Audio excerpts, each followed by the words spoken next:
أعزائي المشاهدين، أهلا ومرحبا بكم في لقاء يتجدد من برنامجنا وبرنامجكم بنحب مصر.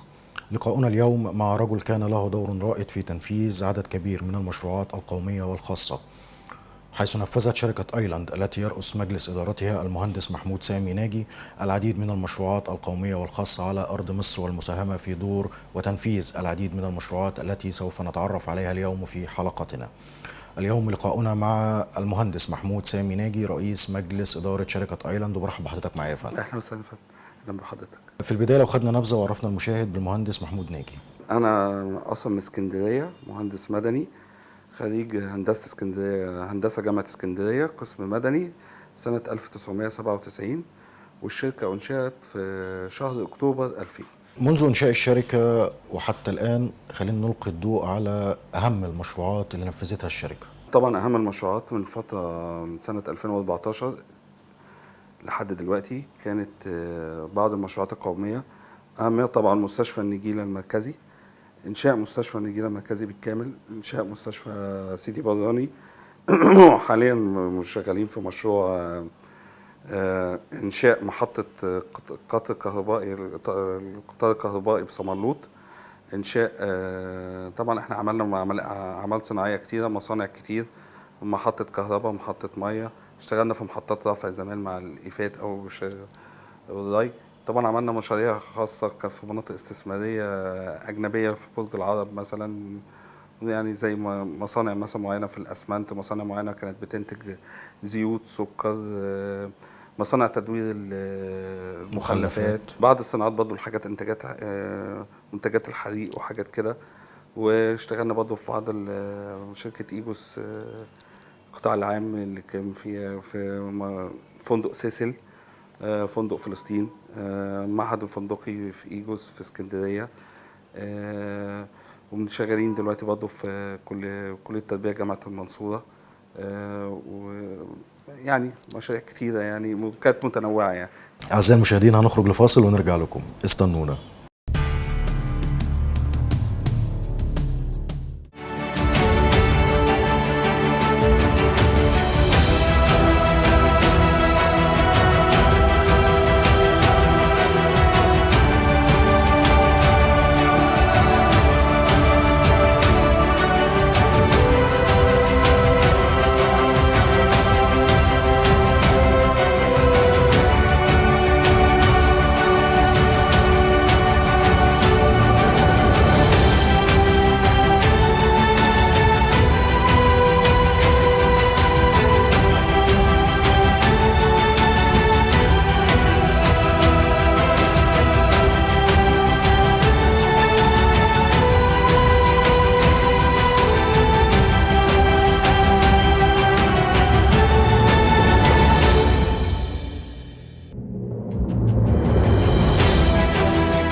ورجعنا لكم بعد الفاصل ومكملين حديثنا الشيق والممتع مع المهندس محمود ناجي رئيس مجلس إدارة شركة أيلاند، وبرحب بحضرتك معايا. اهلا وسهلا.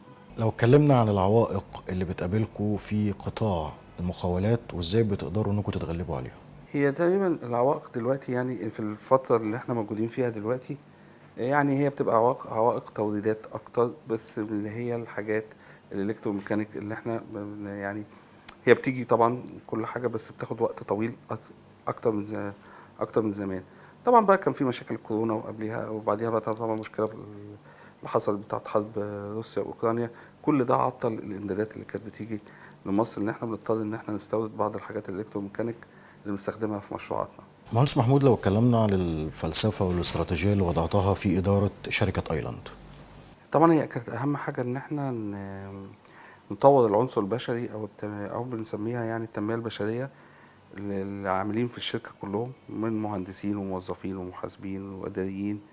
ان انا بعتبر ان التنميه البشريه او تطور العاملين يعني او الموظفين في الشركه ده جزء من راس مال الشركه. يعني ده من جزء من تطور الشركه وراس مالها اللي ما بيقفش كمان. ان ليه؟ ان الناس يعني لازم برضه نرسخ فكره ان الناس لازم يعني التطوير ما بيقفش. بالظبط. ان هم كل فتره حتى يعني هو ما بيعتبرش ان التطوير ده اخر حاجه وصل لها، لا، عايز الافضل بيطور. دايما. وده اللي بيخليه يتميز في المشروعات اللي على الارض، على ارض الواقع بقى. بتنزل ان انت بتلاقي يعني الكواليتي بتاع المشروعات بيعلى اكتر، جودة التنفيذ اكتر، مشاكل بتقل شوية. فكل ده بيبقى تطوير، ان هي بتبقى ماشية بنظام معين. اهم حاجة برضو ان احنا يبقى منظومة العمل في سيستم. يعني المقاولات برضو حتى ليها سيستم ان هي او نظام يعني. يبقى لازم نظام، مش حاجة عشوائية. بس ده اللي احنا كنا بنحاول ننسقه يعني في الناس في الشركة. اعزائي المشاهدين هنخرج لفاصل ونرجع لكم، استنونا.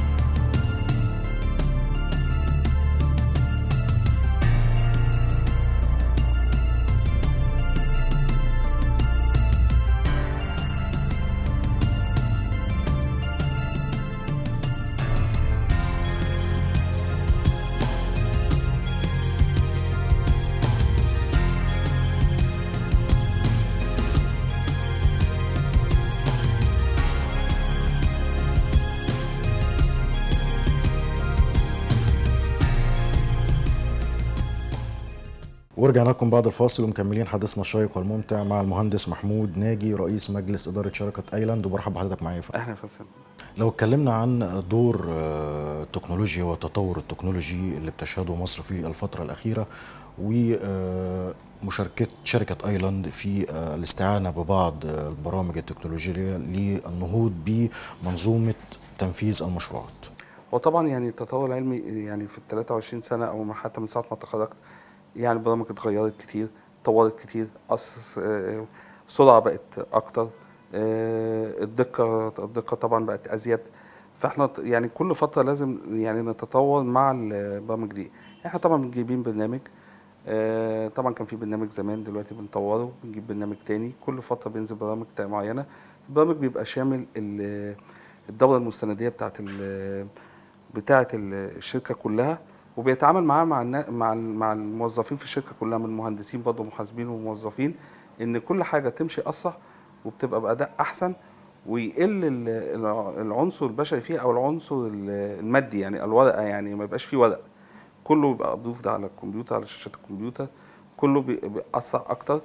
اللي عايز يشوف حاجة بيشوفها اسرع، مش يقعد يدور عليها.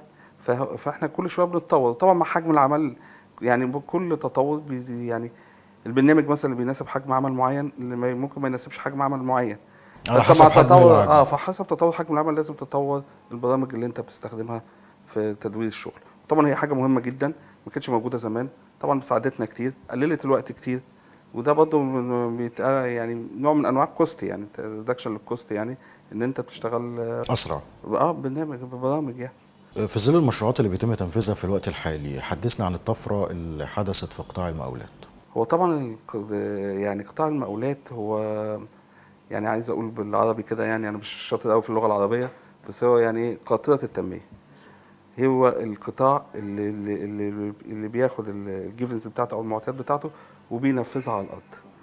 هو القطاع اللي لازم بياخد الحاجات دي، كل المعلومات او كل الاوامر او كل الحاجات دي بتظهر، لازم تبقى ظاهره على الارض. فهو اللي بينفذ الكلام ده على الارض، واللي لازم الناس بتشوفه. طبعا القطاع دلوقتي كبر جدا، يعني شركات كتيره جدا محترمه يعني في البلد، وبقى قطاع تنموي. وهو انا بعتبر ان هي برضه المقاولات صناعه يعني، مش خدمه بس، هي صناعه. وبعدين ده بينمي قطاع المقاولات يعني، او اسم المقاولات في مصر يعني في إن في بعض الدول دلوقتي بدأت تطلب يعني شركات من مصر إن هي تشتغل معاها في بره، إن شافوا إن إحنا عملنا إنجاز في العشر سنين اللي فاتوا. فيعني بقى عندنا خبرة أو كفاءة فنية معينة هم عايزين يستفيدوا بيها طبعا يعني. هل راضي المهندس محمود ناجي عن أداء شركة أيلاند في الوقت الحالي أم بتطمح في المزيد في المستقبل؟ يعني طبعا لازم الإنسان يبقى طموح، فلا لا نطمح في المزيد طبعا يعني عندي طموح طبعا إن أنا نطمح في المزيد، نزود شوية حجم العمل، طريقة العمل، أداء العمل، تسريع العمل. بس أنا راضي عن الكواليتي والجودة بتاعة التنفيذ يعني. لو اتكلمنا عن السمة والميزة اللي بتميز شركة أيلاند عن مثيلاتها في السوق المصري. يعني هو كل شركة طبعا ليها أداء، وكلهم ناس محترمة وكلهم شركات محترمة، وفي شركات كبيرة جدا. احنا بنعتبر نفسنا شركة متوسطة يعني مش شركة كبيرة، بس احنا يعني بنتميز ان احنا عندنا نظام. يعني حضرتك ما فيش حد بيشتغل شغلانة حد، كله في نظامه، كله معروف ايه بيعمل ايه، كله ليه الدور بتاعه، كله ليه الجوب ديسكريبشن بتاعته او الوصف التوظيفي بتاعه لل يعني للوظيفة. يعني كده احنا يعني دي حاجة انا اللي شايف ان هي بتميزها، غير برضو يعني مش عايز اقول يعني مش عشان ما نمجدش في نفسنا، جودة الشغل. الجودة والسرعة والدقة في التنفيذ. يعني السرعة دي حسب بقى المشروع، لكن الجودة لا، احنا في الجودة الحمد لله بننتج مشاريع كويسة جودتها كويسة، نظامنا كويس، عندنا سيستم يعني. أعزائي المشاهدين، تعالوا معنا بجولة وتقرير من داخل أرض الواقع وإلقاء الضوء على ما يتم تنفيذه من مشروعات قومية تحت مظلة وقيادة السيد الرئيس عبد الفتاح السيسي ومشروعات حياة كريمة. فابقوا معنا.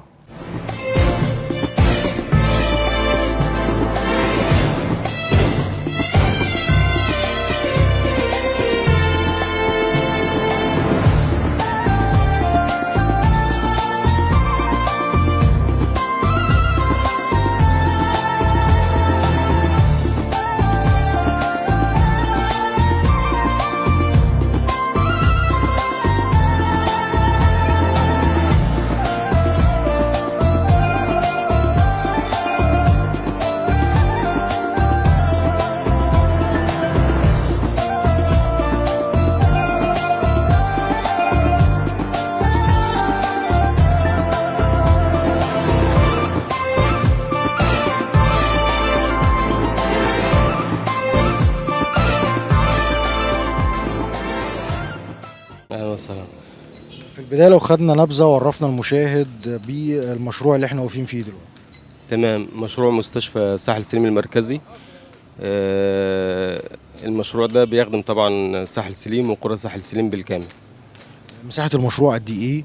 مساحة الموقع العام ككل حوالي 5300 متر مسطح، لكن مساحة المبنى المنشأ 2500 متر مسطح ان شاء الله، عبارة عن ارض وست ادوار متكررة. امتى ابتديتوا تنفيذ هذا المشروع ومنتظر امتى يتم الانتهاء منه؟ احنا استلمنا الموقع هنا 14/6/2017. يعني حصل بعض التوقفات البسيطة، بس الحمد لله طبعا لما دخلت المبادرة وحياة كريمة وكده المشاكل الحمد لله كلها اتحلت، وحصل إنجاز كبير في العمل بسبب طبعا دخول المشروع تحت مظلة حياة كريمة. وإن شاء الله متوقع نخلص ممكن على شهر 3 2025 إن شاء الله. لو في رسالة حضرتك بتوجهها للمسؤولين لتسريع في تنفيذ هذا المشروع، طبعا ودي تعتبر مستشفى الوحيدة داخل ساحل سليم، تقول لهم فيها ايه؟ والله الحمد لله، هو السادة المسؤولين وزي ما قلت لحضرتك تحت مظلة حياة كريمة، لا في دفع وفي ضغط، وبيساعدوا معانا في كل اللي يقدروا عليه في الحاجات اللي تخص المشروع الحمد لله. والحمد لله احنا ماشيين بمعدل ممتاز كويس خالص. يعني احنا حاليا في مرحلة التشطيبات في المبنى اللي حضرتك شايفه. دايما سيادة الرئيس بيدعو بدور الشباب، كلمنا عن دور الشباب داخل هذا المشروع. زي ما حضرتك شايف، او يعني يعني اغلب العمالة طبعا ان لم يكن كلها بالكامل من الشباب. الحمد لله مشروع زي كده بيوفر فرص عمل كتير خالص لاهالي ساحل سليم تحديدا، وفي ناس جايه من بره طبعا، لكن في ناس كتير خالص شغالين معانا بالفعل هنا من ساحل سليم. فطبعا ده منه طبعا مشروع للبلد، ومنه تشغيل للشباب الموجودين الحمد لله. لو في كلمة أخيرة بتوجهها للمهندس محمود سامي رئيس مجلس إدارة الشركة للدور اللي بيقوم بيه في تذليل العوائق للعاملين داخل الشركة وفي مواقع العمل، تقول له فيها إيه؟ المهندس محمود سامي عندنا بصراحة ما بيتوناش عن أي حاجة تدفع العمل. القطاع الخاص دايما يعني حسب توصية سيادة الرئيس إن القطاع الخاص دايما في ظهر الحكومة وظهر البلد. إحنا الحمد لله المهندس محمود سامي من الناس اللي يعني عنده استعداد يعمل أي حاجة في سبيل إن هو بيكون إيد بإيد مع القيادة السياسية في البلد الحمد لله.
ورجعنا لكم بعد ما شفنا التقرير ده من داخل ارض الواقع، ومكملين حديثنا الشيق والممتع مع المهندس محمود ناجي رئيس مجلس اداره شركه ايلاند. وبرحب بحضرتك مره تانية يا فندم معانا.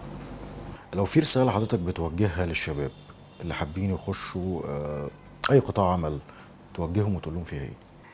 يعني هم لازم طبعا الشباب اي حاجه يعملها لازم يبقى الجهد ده اول حاجه، لازم يجتهد جدا، ربنا يكرمه بعد كده، ان هو ربنا ما بيكرمش الا المجتهد. ثانيا يعني يتحلى بقى بالاخلاق الحميده، يعني ان هو يبقى صادق مع نفسه، صبور، امين، امين مع نفسه ومع غيره ومع كل الحاجات دي هي اللي بتنجح يعني. الاخلاق العاديه اللي هي بتاعت المرسوله المكتوبه اللي في جميع الاديان السماويه يعني. اللي نزلت في جميع الاديان السماويه هو يتحلى بيها. طبعا برضه عايزين نقول ان العلم برضه يعني دي حاجه مهمه جدا يعني. يعني جنب الاخلاق العلم طبعا ان لازم يطور نفسه كل شويه، والدنيا بتتطور، الدنيا بتجري يعني، فلو وقف هيقف. دائما سياده الرئيس بيدعو بدور المراه والشباب، حدثني عن دور المراه والشباب داخل شركه ايلاند. طبعا هي المرأة ليها دور في قطاع المقاولات كمهندسات. ممكن يعني الناس بتقول لي طب هما ده اصل ده عمال ومواقع بس اثبتوا جدارتهم فيه لا بصراحه. يعني، بس هم ممكن يبقوا في المكاتب الفنيه يعني، ممكن ما يكونوش في التنفيذ قوي، بس هم يعني يملكوا. بص يعني هو دايما الراجل والست الراجل بيملك حاجات والست بتملك حاجات، ربنا اداها ادى دي قدرات ودي قدرات. يعني انا شايف ان مثلا البنت او المراه بتملك الدقه، وبتملك ان هي ممكن تبقى مركزه في حاجه اكتر من الرجل في مثلا. بيعملوا عنصر موازنه في هم شاطرين جدا في الحاجات اللي هي المكاتب الفنيه والتكنيكال والحص والحاجات اللي احنا جزء كبير قوي من دورنا يعني، والكوست كنترول والحاجات دي هم بيبقوا شاطرين فيها جدا يعني. وجميع اعمال المكتبيه يعني هم اشطر مننا يعني. انا مش يعني بقول حقيقه طبعا، احنا برضه شاطرين في حاجات بس، لكن والشباب طبعا ده هو المجهود. لو في كلمه حضرتك بتوجهها للعاملين بشركه ايلاند تقول لهم فيها ايه؟ يعني بقول لهم حافظوا على نظام الشركة أكتر. الشركة دي بتاعتكم، أنا مش، هي اسمها شركة يعني مش بتاعتي أنا لوحدي. هم كلهم كل واحد فيهم جزء من الشركة، كل واحد فيهم له صلاحياته وعليه مسؤولية، على مسؤوليته قدام ربنا على الآخرين اللي معاه في الشركة كمان يعني. مش أنا لوحدي يعني. يعني كل واحد ليه عنصر، يعني عنصر عليه مسؤولية. لازم يعتبر إن الشركة دي بتاعته، هي يعني نقول بيته التاني. هو لما بينميها فهو يعني قاعد فيها. واحنا بنتميز برضه ان احنا بصراحه ان احنا الناس عندنا ثابته كتير يعني، بتقعد سنوات كتيره يعني. يعني انا عندنا ناس بقالها كتير في الشركه. كلمه اخيره توجهها لسياده الرئيس عبد الفتاح السيسي تقول له فيها ايه؟ انا بقول له ربنا يخليك لينا. ثانيا بقول له يعني تبقى ايده اقوى شويه على الناس الفاسدين والناس اللي بتعطل المسيره يعني. ده بجد يعني انا بطلبها منه شخصيا. طالب منه برضه ان هو يعني يشوف بس جودة التعليم شوية في الفترة بس اللي جاية دي، عشان انا شايف ان التعليم ده هيفرق مع مصر كلها يعني، وفي مجالات معينة، في مجالات الاقتصاد والإدارة. الاقتصاد والاداره اه دول هيفيدوا اه طبعا. يعني دي حاجات اي حد بيدير مؤسسه او بيدير شركه خاصه او بيدير عمل خاص، يعني لازم يبقى دارس اداره كويس جدا. والاقتصاد طبعا حاجة ده عمود أساسية أكيد. البلد يعني، او بالظبط. عمود الحياه دلوقتي يعني. باقة ورد يهديها المهندس محمود ناجي، إلى من يهديها؟ يعني باقة الورد طبعا هديها يعني بعد اذنكم، يعني هي لزوجتي المهندسه نهى يوسف، وهي نائب رئيس مجلس اداره الشركه، وهي مهندسه عماره، وهي وقفت جنبي كتير طبعا، وهي يعني احنا العمود اللي بنتسند عليه، فلازم اهديها باقة الورد، وهي استحملتني كتير بصراحه، فانا لازم اهديها باقة الورد دي يعني. طبعا لاولادي يعني برضه استحملوني يعني كتير. المهندس محمود ناجي رئيس مجلس إدارة شركة أيلاند، أنا بشكر حضرتك على الحديث الشيق والممتع ده يا فندم. الله يخليك يا فندم، ميرسي أوي، شكرا شكرا شكرا. وفي نهاية حديثنا بنشكر ضيفنا وضيفكم الذي أمتعنا بحديثه الشيق، وانتظرونا في الحلقة القادمة من برنامجنا وبرنامجكم بنحب مصر. شكرا لكم وإلى اللقاء.